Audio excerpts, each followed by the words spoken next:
Hello to everybody out there, I hope you are well and thank you for watching this video.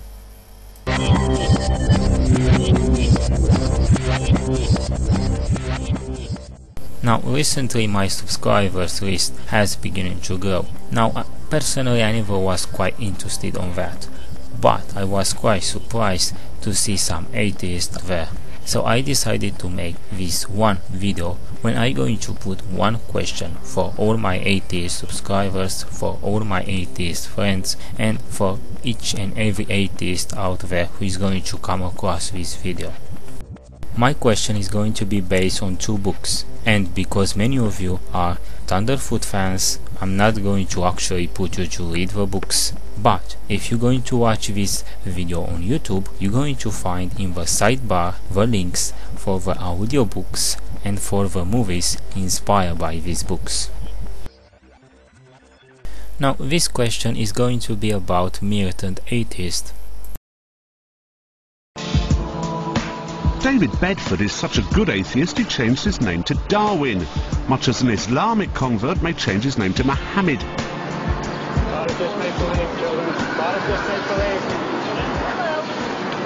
Interested in reading something? Go home, she said. Hello. Read, sir? Who are you?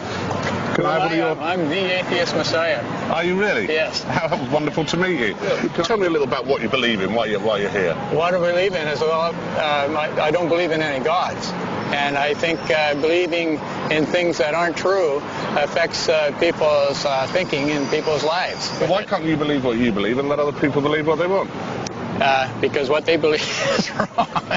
Yes, but don't you think that's a tad arrogant? No. No. It's a good answer. In fact, I don't think that we should tolerate religion at all. Militant atheism has a purpose, just as any action that we do in our life has a purpose. All militant atheists have a purpose. But if your aim is to kill religion, as mine is, as mine is, as mine is, as mine is, as mine is, as mine is, this militant atheist movement that we see today always had a purpose, and it still has, and that is the extermination of religion and the creation of a new atheist world.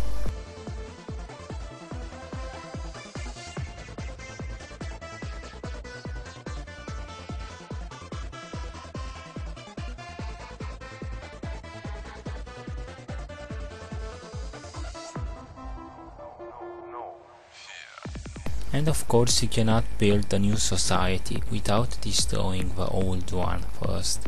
This is pretty much a rule in history.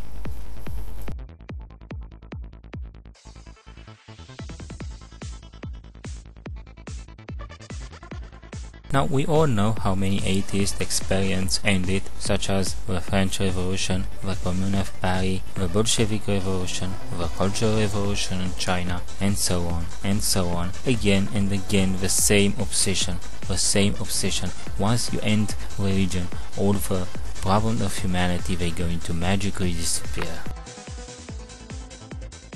and I'll turn them all into atheists, and I'll turn them all into atheists, and I'll turn them all into atheists, and I'll turn them all into atheists. So my question is going to be about this new atheist world.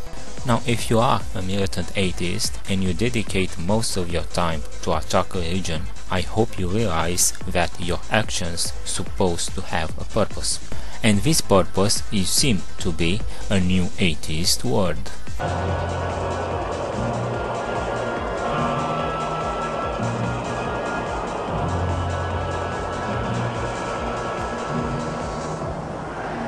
Now I'm going to show you two ways in which your atheist society may go, and I'm going to ask you to choose the one which is the most close to your idea of atheist society.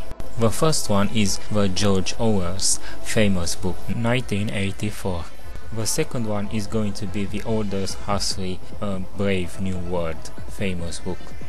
Now in both cases we are talking about two pretty godless societies. In the 1984 society, people are deprived of books and history. In a Brave New World society, there is no reason to ban anything because people are not interested anymore in things such as books or history. The 1984 society is seen very similar with the communist atheist society that we all heard about, while the Brave New World society is seen very similar with the present Western atheist societies.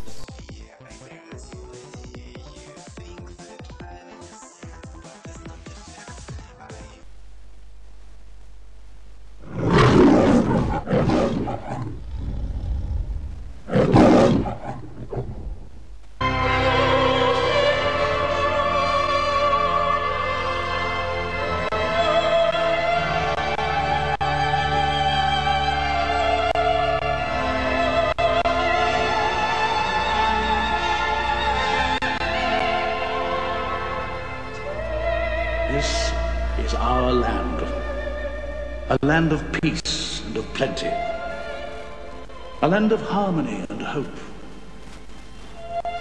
This is our land, Oceania. These are our people, the workers, the strivers, the builders.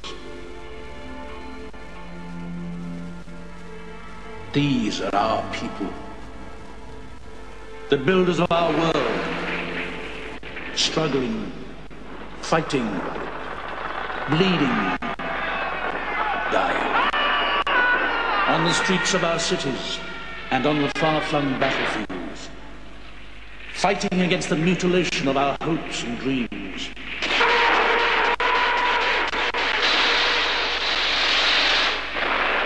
Who are they?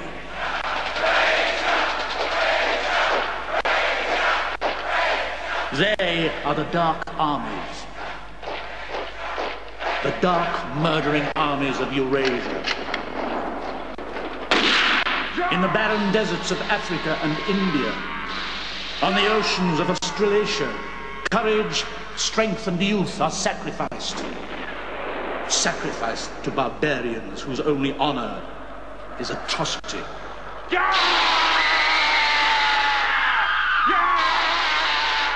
But even as we grasp at victory, there is a cancer, an evil tumor, growing, spreading in our midst. Shout! Shout! Shout out his name! I told them all about you. I'm only thankful they got me before it was too late. Yes, I told them about you too. Thought crime. Sex crime, all your treachery.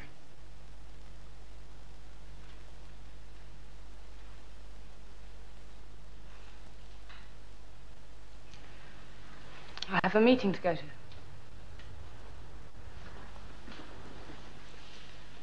We must meet again. Yes. We must meet again.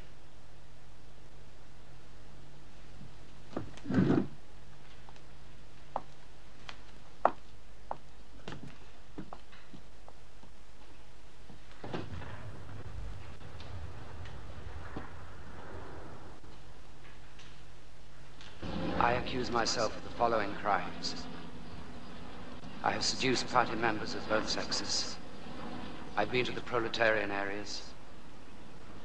I deliberately contracted syphilis in order to spread the disease to my wife and other party members.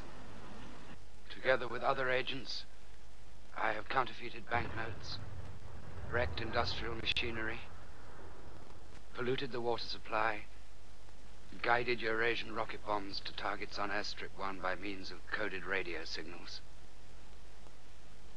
I stand here a victim of the influence of Emmanuel Goldstein, guilty on all counts. I'm glad I was caught. I was mentally deranged. Now I am cured. I ask only for you to accept my love of our leader. task, only to be shot while my mind is still clean.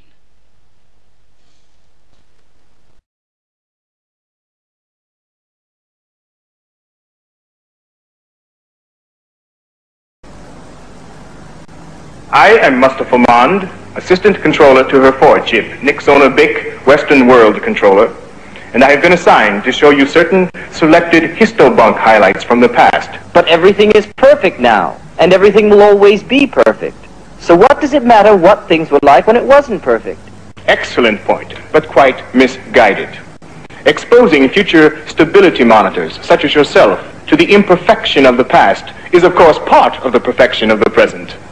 Centuries ago, in primitive times, before the dawn of civilization, there were things that would be inconceivable to us today. Such things as poverty. Although there was actually land and food in abundance, some starved, because unlike our perfect society, they were unable or unwilling to balance population to consumption. Sometimes too much of one, or too little of the other. The result? Disease. And rather than eradicate the sources of disease as we have done, the superstitious primitives continued to rely upon a quite useless class of technicians called doctors. Violence, which the ancients actually appear to have enjoyed and reveled in.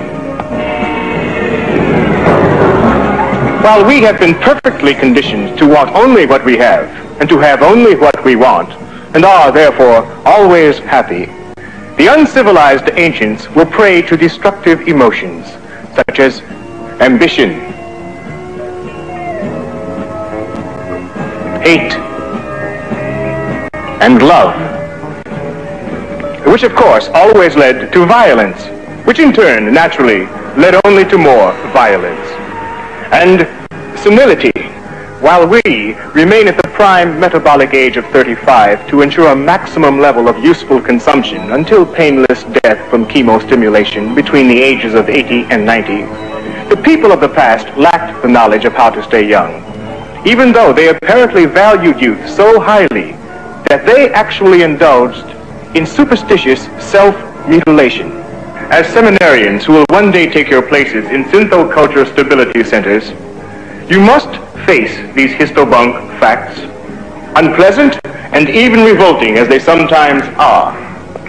Eating the actual flesh of animals, and even filthy things from the ground, and sometimes refusing to engage with more than one individual of the opposite sex, and even collecting into groups called families, a pervasively immoral concept of pre-civilized times. Yes, thoroughly disgusting examples of complete sexual perversion, as you can see. Did the primitive females actually... Yes. Primitive females gave viviparous birth to young. Like animals? Yes, physiologically, exactly like animals. I understand your reactions. Perhaps we should take a brief soma break.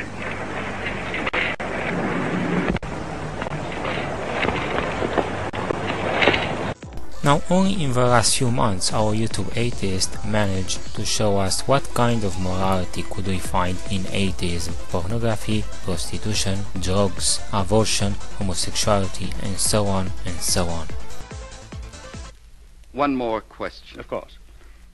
Where is God in this scheme of yours? It's a subject that has always had a great interest for me. You've never read this, of course, the Holy Bible, New and Old Testaments. I've got quite a few revolting old books like that here. But if you know about God, why don't you tell the people? This book is old. It's about God hundreds of years ago, not God now. But God doesn't change. Men do, though. No, my friend, call it the fault of civilization. Temptations, no inconveniences. But I like the inconveniences. We don't. We prefer to do things comfortably. But I don't want comfort. I want God. I want poetry. I want real danger. I want freedom. I want goodness. So how your new atheist society is going to be?